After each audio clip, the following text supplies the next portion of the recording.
Story: Roadwork. Written by Joseph K. When Connor arrived at the gas station, he exited the car with a speed that surprised even him. He took a few quick steps, almost at a run, before turning back towards the car. Under the garish sodium lights of the service station, the little blue sedan looked a sickly greenish gray. It looked squat and malign in its stillness. The little throbbing headache at the base of his skull seemed to diminish with every step, and he began to catch his breath. He took the phone from his pocket and raised it high into the night sky, waving it from side to side like a signal flag. Nothing. The signal meter defied him by remaining empty. Not even a flashing roaming message. Connor scowled at the little phone and thrust it back into his pocket. He glanced around at the station, 2 solitary pumps, and a closed convenience market. An isolated island of pale yellow light in the dark of the North Carolina forest. The silhouettes of the trees bit sharply into the starry night sky, surrounding him like a ring of teeth.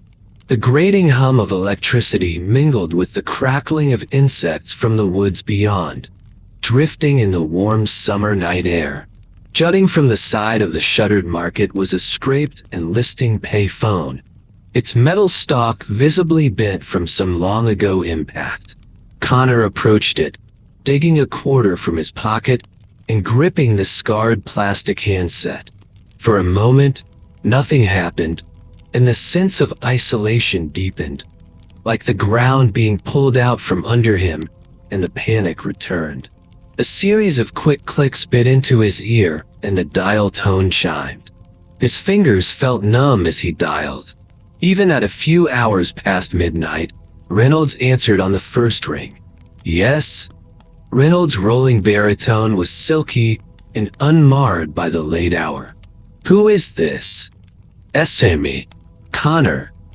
He was unable to keep the quaver out of his voice, and he had a sudden urge to look back towards the car, suddenly afraid that it might have moved or left him there altogether. This isn't the phone I gave you. Reynolds' liquid voice darkened, almost imperceptibly. It's a payphone. Ain't got signal out here. Middle of fucking nowhere. Listen, Ren, is something the matter, Connor? Connor bristled at the mild, calculated condescension in the older man's tone, and inhaled slowly, measuring his next words with caution. Well, shit.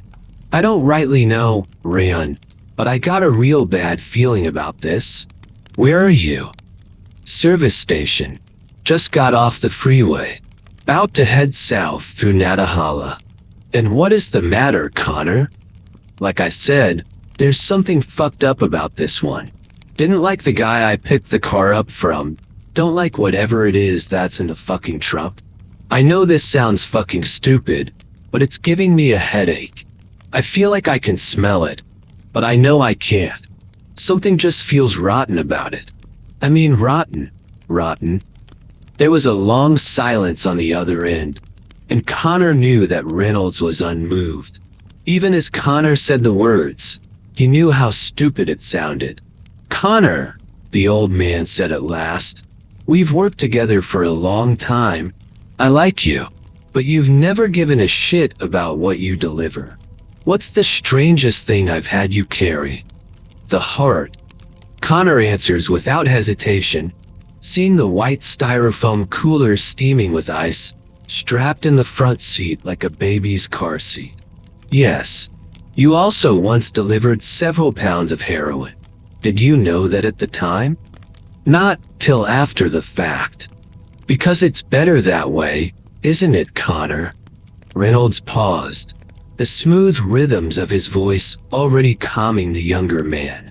It's better if you don't know. The man you pick the car up, in his own way, is as trustworthy and reliable as you are. I understand why you might bristle at him, given his unfortunate-looking visage, but he is like you, a trusted contractor and discreet. I implore you both, for your discretion. Do you understand, Connor? Yes, sir. Good. I think you understand why I'm offering so much more for this delivery and why it has to be late at night and on the back roads. Our client this time has specific instructions, and we're not getting paid to wonder why. We're not getting paid to pry. I understand. It galled Connor. How stupid he'd sounded. How stupid he'd been, panicking and calling Reynolds late in the night. I know you do. And I know this one is odd, son. I do. I hope you believe me when I say that it makes me as uncomfortable as it makes you. I do it myself, but no one is as good as you. I'm smart enough to know when to trust the best. Thank you, Ren. No, Connor, thank you. Now, get back on the road. When you drop off the car, the client will have his own men to take care of the package. And then you can sleep, and you won't have to work for a year. All for one night's drive. Okay, I gotcha. Connor, I trust you wouldn't, and forgive me if this is insulting, but don't open the trunk, okay? It wouldn't help. The package is locked up anyway, and it needs to stay locked because the client wants it locked. Of course, Ren. Look, I'm awful sorry for calling. I guess I just got spooked something fierce. Not at all. That's what I'm here for. Now, get on the road, Connor, and call me when it's done.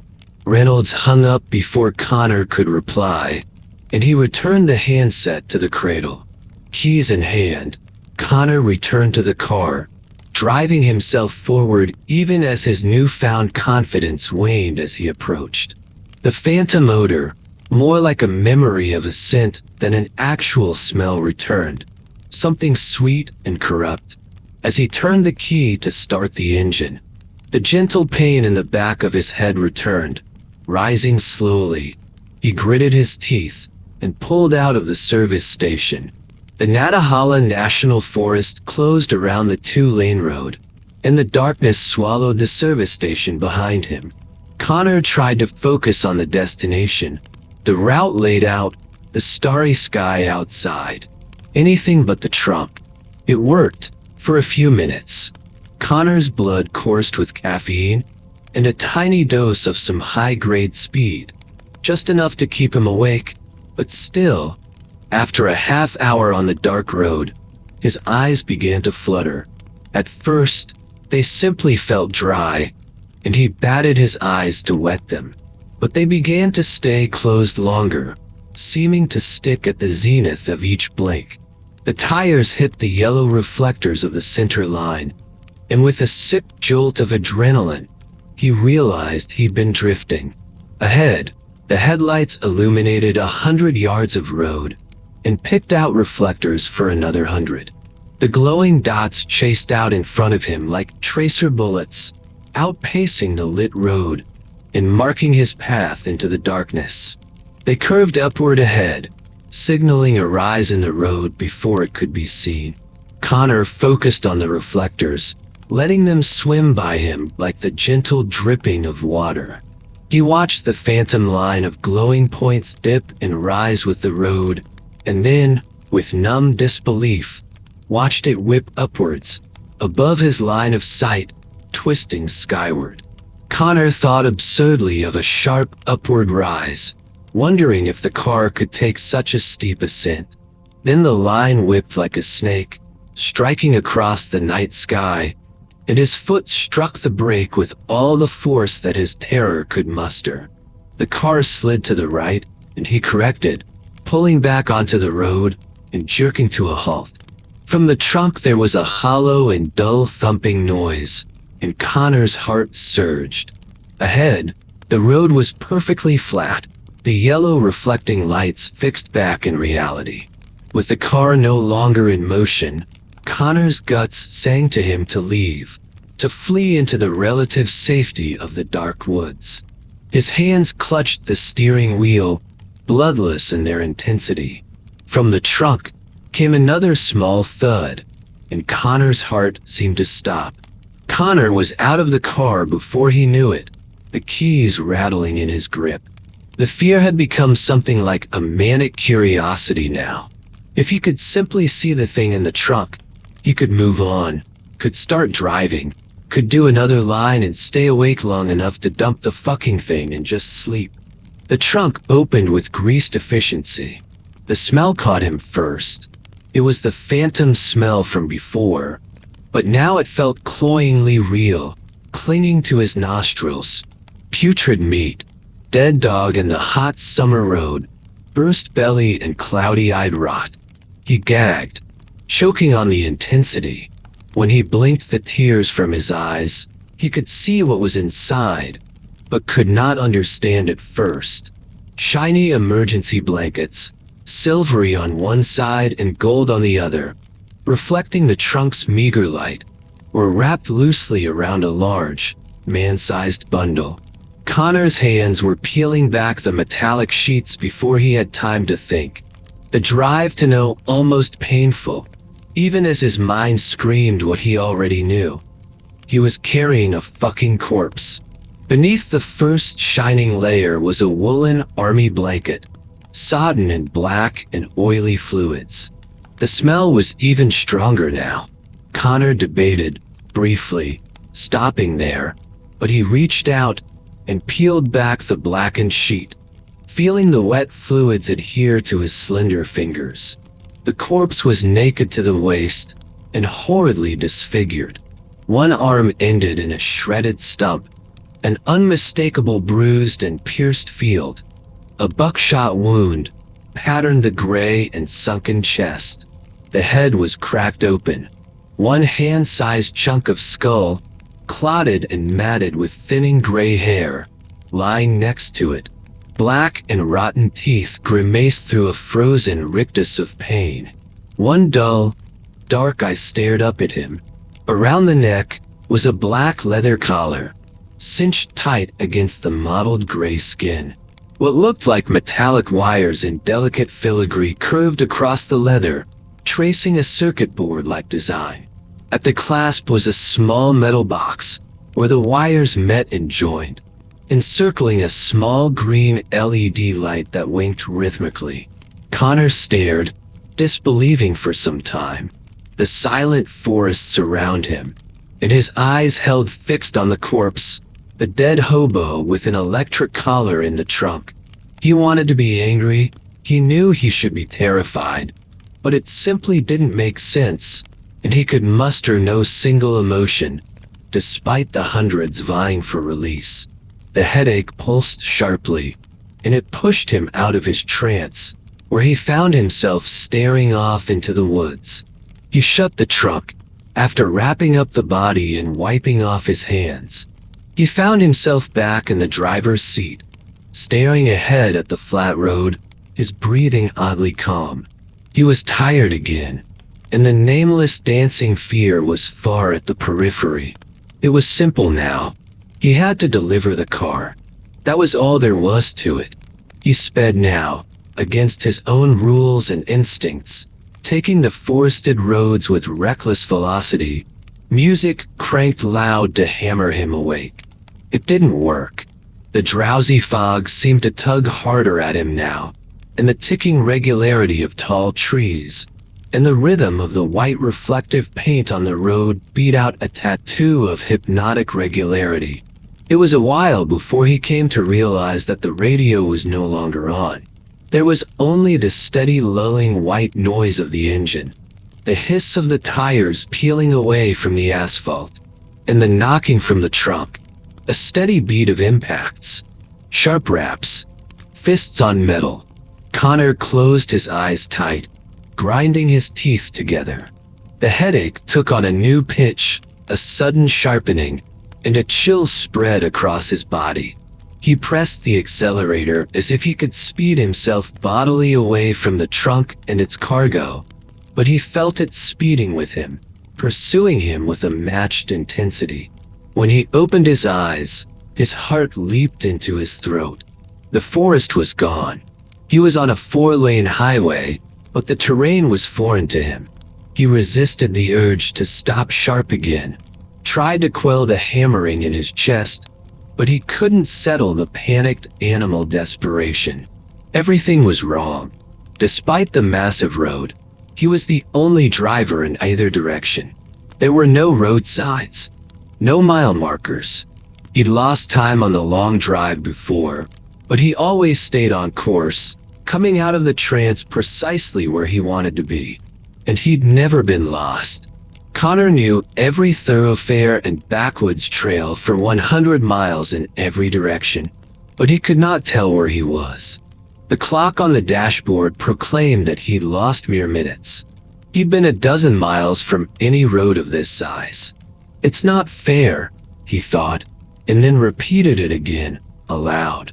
His voice was pinched and thin. A child's protest. That's not possible. The unbroken field of blacktop and reflective plastic and paint rolled away beneath him and behind. The trunk was now silent, but still lingered malignant behind him. He grabbed the telephone beside him and flipped it open. Nothing. Connor only had one course of action that he could see. Take the first exit, find another service station, reorient, deliver the fucking car. The little thread of hope, woven by as solid a plan as he could muster, tugged at him, and he pushed the little blue sedan even harder. Together, driver and passenger hurtled down the road. He felt a surge of elation, as up ahead, an orange sign broke the monotony of the phantom freeway. It resolved from the gloom as he approached, tall black letters reading Roadwork ahead. It wasn't what he'd hoped for, but it was a change, and something to break the impossible blankness of the unknown road. Ahead, the left lane was blocked off by a sloping line of bright orange traffic cones, pushing Connor one lane over. The line continued, disappearing into the dark. Connor strained to see the lights and hear the sound of construction vehicles, the late-night shift adding a fresh layer of tar. Nothing. The line of cones veered again, blocking of the next lane. Connor merged with it, feeling his hopes seep away into the dark. The line moved again, forcing him into the far right lane. Finally, as he understood it would be before he even saw it, the plastic traffic cones blocked off the last lane, and then the shoulder, one bright orange line, bisecting and blocking any further progress. Connor slowed, ingrained instincts to obey all rules of the road screaming as they tried to process this logical contradiction. It didn't take long for him to decide. He knew he didn't want to be out here, alone and unmoving, with the thing in the back, the thing that might not be dead. If he was rolling, he was at least getting closer to being done with it all. He gunned the engine, brought the car back up to speed and plowed through the line of cones. They folded beneath his wheels, tossed high into the air, and illuminated by the red of his brake lights as they bounced off the road into the night. Everything in Connor's career had been focused on not drawing attention. He'd not been pulled over since he was caught joyriding at age 13 with a phone book beneath his seat and a tin can tied to his foot to reach the pedals. He'd made a career of escaping notice, but now he found himself wishing to see flashing blue and red lights behind him. He didn't know how he'd explain driving into a roadwork zone, speeding, or the hideous wreck of flesh in the trunk. He didn't care. He'd give anything to see another person. If he could just reach Reynolds, hear that calming voice. Ahead, the 4 dotted lines of reflective paint vanished. The 4 lanes evaporated into a featureless plain of smooth black tar. Connor felt empty, beyond shock. Hot tears welled up in his eyes. Without the lines of the road, he suddenly felt he was drifting, veering of the road. Impulsively, he turned sharp to the right. The smooth field of blacktop spread away into the distance of his headlights. Fuck this. The sound of his own voice shocked him, causing him to leap slightly, and he let his foot off the pedal. The car drifted to a stop. He opened the door and stepped out onto the black plain. The brutal pain in his head flared as he did, but he knew that if he could just get away from the car, he could think straight. He picked a direction and began to walk. The night sky was starless, the horizon featureless. He looked behind him once, seeing the pool of bright light where the car still sat. His head throbbed, and he picked up his pace, jogging now. The night air was clean and sweet, and although the throbbing in his head still continued, he felt refreshed by the freedom of being on his own 2 feet. After what felt like several miles, walking blind across the asphalt field, he began to worry if Reynolds would ever hire him again. Such a relatively mundane concern, absurd in his current situation, hooked him like an anchor. He was hallucinating, he realized. Although he couldn't tell where his senses became unreliable, he knew that was the only possible answer. And sooner or later, he would stop, and he'd likely never work as a courier again. Would likely have ruined Reynolds' business with his strange, wealthy client that paid to have the corpses of transients shipped across backwoods roads. But so fucking what? With a dry chuckle, he realized that Reynolds would be better off without that sort of client, even if the old man didn't see it that way at first, because who knows what the client would ask of him next? And hell, he'd find work again.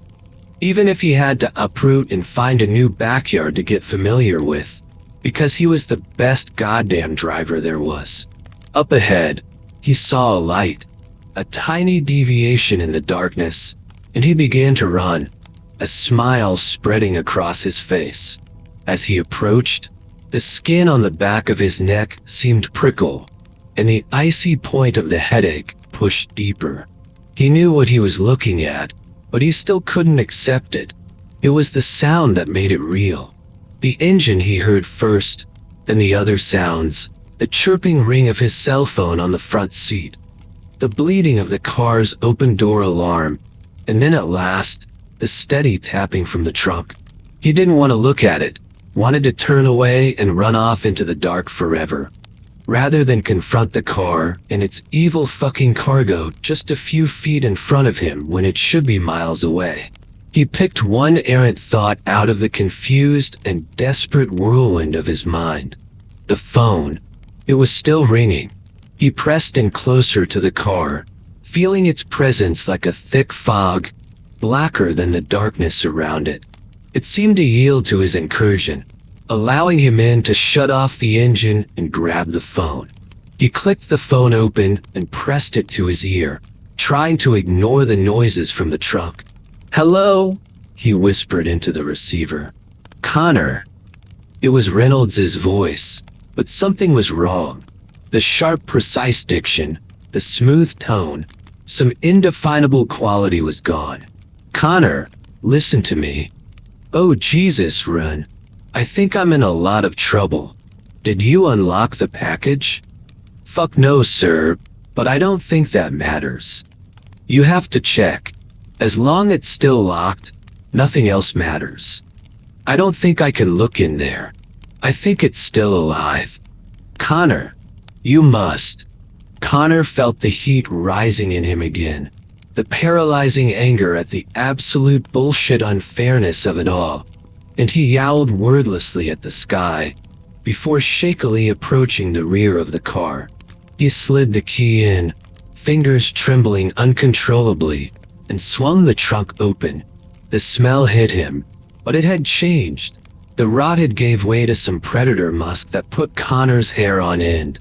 The silver blankets were shredded and pushed aside. The thing inside was almost unrecognizable.